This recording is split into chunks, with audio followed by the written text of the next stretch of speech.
ഇന്ത്യയുടെ ഐക്യം, ഇന്ത്യയുടെ ഫെഡറൽ സംവിധാനം വളരെ അപകടകരമായൊരു സൂചനയാണ് നൽകുന്നത്. തെറ്റായ സമീപനമാണ് സ്വീകരിക്കുന്നത്. അപ്പോൾ കാവ്യവൽക്കരിക്കുന്നതിന് വേണ്ടി ഭരണഘടനാ വിരുദ്ധമായ നിലപാടുകൾ സ്വീകരിക്കുകയാണ്. ഞങ്ങൾ ഭരണഘടനാ വിരുദ്ധമായ നിലപാടുകളെ ശക്തിയായിട്ട് അന്നും ഇന്നും ഇനിയും എതിർത്തുകൊണ്ടേയിരിക്കും. അപ്പോൾ ഗവർണർ RSകാരനാണ് എന്നുള്ള കാര്യത്തിൽ ആർക്കും തർക്കമില്ല. മുമ്പത്തെ ഗവർണറും അത് തന്നെയാണ്, ഇപ്പോഴത്തെ ഗവർണറും അത് തന്നെയാണ്. ഇന്ത്യയുടെ വിവിധ സംസ്ഥാനങ്ങളിലെ ഗവർണർമാരിൽ ഭൂരിപക്ഷവും അങ്ങനെയാണ്.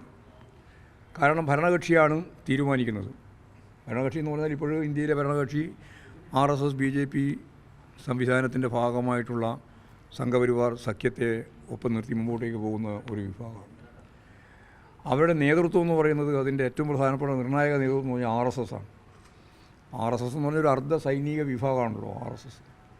അവരാണ് ഇതിനെല്ലാം നയിച്ച് മുമ്പോട്ടേക്ക് കൊണ്ടുപോകുന്നത്. അങ്ങനെ നയിച്ച് മുന്നോട്ടേക്ക് കൊണ്ടുപോകുമ്പോൾ റിട്ടയർ ചെയ്തിട്ടുള്ളവരുൾപ്പെടെയുള്ള നിരവധി ആളുകളാണ് ഈ പ്രധാനപ്പെട്ട പോസ്റ്റാണെന്ന് പൊതുവെ പറയുന്ന, എന്നാൽ അത്ര പ്രാധാന്യത്തോടു കൂടി രാഷ്ട്രീയം വീക്ഷിക്കാത്ത ഗവർണർ പോസ്റ്റിലേക്ക് ആളുകളെ നിശ്ചയിക്കുന്നത്. അങ്ങനെ നിശ്ചയിച്ച് വരുന്ന ഗവർണറെ ഉപയോഗപ്പെടുത്തി കാവ്യവൽക്കരണത്തിൻ്റെ അജണ്ടയാണ് RSS കൈകാര്യം ചെയ്യാൻ ശ്രമിക്കുന്നത്. ആ ശ്രമം ഇതിനു മുമ്പ് ഇന്ത്യയുടെ വിവിധ സംസ്ഥാനങ്ങളിൽ നടന്നു, കേരളത്തിൽ തന്നെ നടന്നു, ഇപ്പോഴത് വീണ്ടും ശക്തിയായിട്ട് ആവർത്തിക്കുകയാണ്. ഇതിനു മുമ്പ് ഒരു പ്രഭാഷകനെ കൊണ്ടുവന്ന് പ്രഭാഷണം നടത്തിയതിനെ പറ്റിയുള്ള ചോദ്യം ഉയർന്നു വരികയുണ്ടായി. അതും ഇതേ വർഗീയവൽക്കരണത്തിൻ്റെ ഭാഗം തന്നെയാണ്. ഇന്നിപ്പോഴ് ഒരു ഫോട്ടോ വെച്ച് ആ ഫോട്ടോന് മുമ്പിൽ പുഷ്പാർച്ചന നടത്തി എന്നിട്ട് വേണം പരിപാടി ആരംഭിക്കാനെന്ന നിലപാടാണ് അവിടെ സ്വീകരിക്കപ്പെട്ടത്.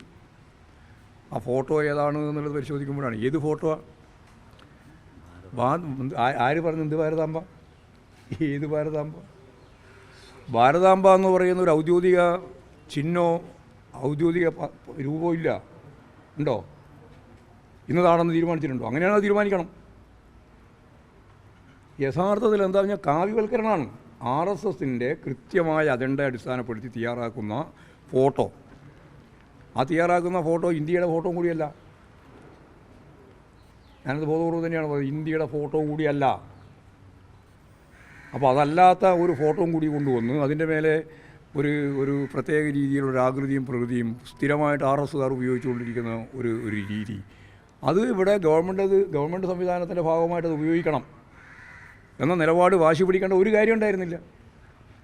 ഏതായാലും അതിൽ നിന്ന് മാറി ആ നിലപാടിനോട് ഞങ്ങളൊപ്പം നിൽക്കില്ല എന്ന് പറഞ്ഞ് ശരിയായ നിലപാട് സ്വീകരിച്ച മന്ത്രിയെ ഞാൻ അഭിനന്ദിക്കുക. കാരണം ഒരു മതനിരപേക്ഷ സമൂഹത്തിൻ്റെ ഭാഗമായിട്ടുള്ള അന്തസ്സുറ്റ നിലപാടാണ് മന്ത്രി സ്വീകരിച്ചത്.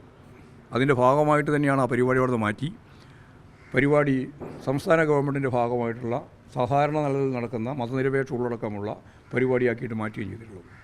ആ പരിപാടി ആ രീതിയിൽ കൈകാര്യം ചെയ്ത മന്ത്രിയെയും ഗവൺമെൻറ്റിനെയും ഞാൻ ഈ സന്ദർഭത്തിൽ അഭിനന്ദിക്കുകയാണ്.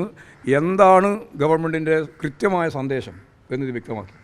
അത് മതനിരപേക്ഷ ഉള്ളടക്കമാണ്, ഒരു വർഗീയതക്കും കീഴടങ്ങുന്നതല്ല. അതാണ് കേരളത്തിലുണ്ടായിട്ടുള്ളത്. പഴയ ഗവർണറുടെ അതേ നിലപാട് തന്നെയാണ് പുതിയ ഗവർണർ. എത്രയും കൊണ്ട് തന്നെ മതി, ഇത്രയും കൊണ്ട് തന്നെ മതി. നിലമ്പൂരിനാണല്ലോ വരുന്നത്. തെരഞ്ഞെടുപ്പ് ഇങ്ങനെ ചൂട് പിടിച്ചിരിക്കുകയാണ്. നിലമ്പൂർ ഒരു സംശയമില്ല, ഇടതുപക്ഷ ജനാധിപത്യ മുന്നണി അതിൻ്റെ ചരിത്രത്തിൽ ഏറ്റവും ഉജ്ജ്വലമായി വിജയം നേടും. അൻവർ ഇന്ന് ആഭ്യന്തര വകുപ്പൊക്കെ ചോദിച്ചിട്ടുണ്ട് UDF-ലേക്ക് വരാൻ വേണ്ടി. ആഭ്യന്തര വകുപ്പ് കൊടുക്കുകയാണെങ്കിൽ വരാം എന്നാണ് ഇപ്പോൾ പറഞ്ഞിരിക്കുന്നത്. അതിപ്പോൾ മുഖ്യമന്ത്രി ആക്കണമെന്ന് പറഞ്ഞാലും അവർ ചിലപ്പോൾ സമ്മതിച്ചെന്ന് വരാം. അതിലൊന്നും എനിക്ക് തർക്കമില്ല. കാരണം അവരുടെ പ്രശ്നം. അൻവർ ഞങ്ങൾ മുമ്പേ, ഞാൻ ഡൽഹി പത്രസമ്മേളനത്തോടുകൂടി ഒഴിവാക്കിയതാണ് അൻവറിനെ. കമ്മ്യൂണിസ്റ്റ് പാർട്ടിയായിട്ട് യാതൊരു ബന്ധമില്ല. അദ്ദേഹം പോയിരിക്കുന്നു. അദ്ദേഹം പോയപ്പോൾ ഞങ്ങൾ ഒഴിവാക്കിയതാണ്. അതിനുശേഷം പിന്നെ അൻവറുമായിട്ട് ബന്ധപ്പെട്ട ഒരു കാര്യം ഞങ്ങൾ ചർച്ച ചെയ്യേണ്ട കാര്യമില്ല. അതല്ല അൻവറിൻ്റെ കാര്യം. പിന്നെ അൻവർ പറയുന്ന കാര്യത്തോട് സംബന്ധിച്ചിടത്തോളം പ്രതികരിക്കാനുമില്ല. അതുകൊണ്ട് അൻവർ എന്ത് പ്രതികരിച്ചു എന്നുള്ളതോ അല്ലെങ്കിൽ അൻവർ എന്ത് പറഞ്ഞു എന്നുള്ളതോ CPIM-നെ സംബന്ധിച്ചിടത്തോളം ഒരു പ്രതികരണവും ഞങ്ങളതിന് നൽകാൻ ഉദ്ദേശിക്കുന്നില്ല. അത് അവർക്ക് വേണ്ടിയിട്ടാണ് ഒറ്റുകൊടുത്തത്. UDF-ന് വേണ്ടി ഒറ്റുകൊടുത്തതാണ്. അത് ഞാൻ പറഞ്ഞല്ലോ, യുവദാസിൻ്റെ റോളാണ് നിശ്ചയിച്ചിട്ടുള്ളതെന്ന്. അത് UDF-ന് വേണ്ടിയിട്ടാണ്.